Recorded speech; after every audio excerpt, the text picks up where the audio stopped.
Okay guys, let's talk about how to start up and shut down the audio system. Up in this little corner over here, you can see all those power lines coming in to that sequencer box. And that sequencer box is what delivers power to all of the audio system components in a certain order so that the equipment and people's ears are protected, okay? So all you got to do is come up here. Now normally this door right here, I would have that, I would suggest that you keep that locked.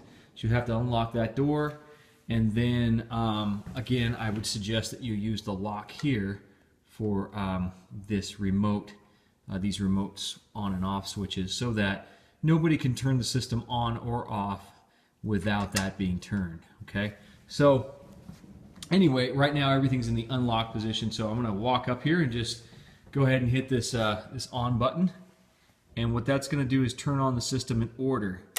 First thing that gets turned on is front of house, and then this rack over here, and then all the amps are going to start kicking in from the bottom.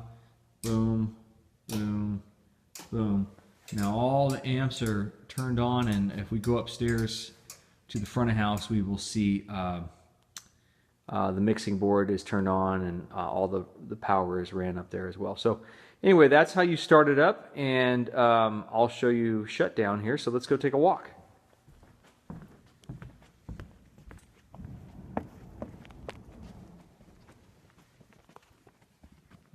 So in order to shut down the system properly, you just have to take a couple steps here.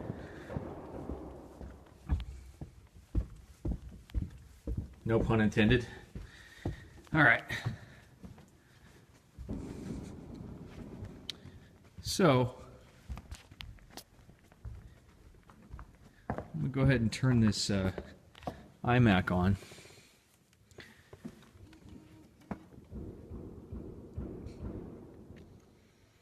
Now, I'll take a minute. While we're waiting for that, let me show you how to shut down the board properly. So on the right hand side over here, there's a setup button. Hit the setup button, then you use these arrows to get to the correct tab, and the correct tab is global. It's already on that, but if you were over here, you know, you'd have to get back over to global. Then you can see right over here it says shutdown. I'm going to zoom in here a little bit.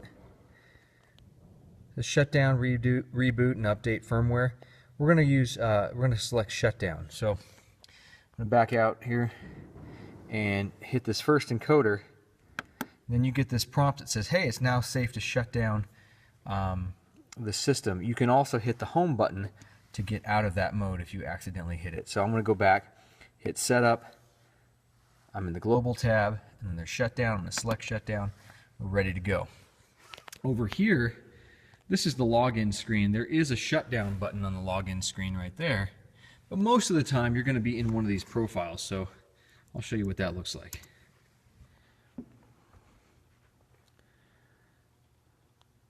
So if you're in this profile, what you're going to do is go to the upper left part where the Apple menu is at, and use the cursor to select shutdown. Then you'll get a prompt saying, hey, do you really want to do that? And you say, yes, I do. And then the iMac will shut down. You want to do that first, and then you can wrap around to the back side of the mixer over here, and you can see that there's this power on and power off button, just like down in the rack, and you just hit the off button here, and now it's going to turn off the power sequencer in the opposite order. So it's going to start with the amplifiers, turn those off, then it's going to hit all of the rack gear, so all the digital inputs and whatnot. The last thing it did is turned off this this audio system up here. I should mention that this audio system is getting its power from, oh gosh, that's really hard to see. Can't really see that at all. Anyway, on the underside of the desk, if you look directly under the Mac, down under here, there is a power outlet, and that should only be used for the audio system because that power outlet is on the sequencer switch. So that's it for how to power up and shut down the system. See you guys.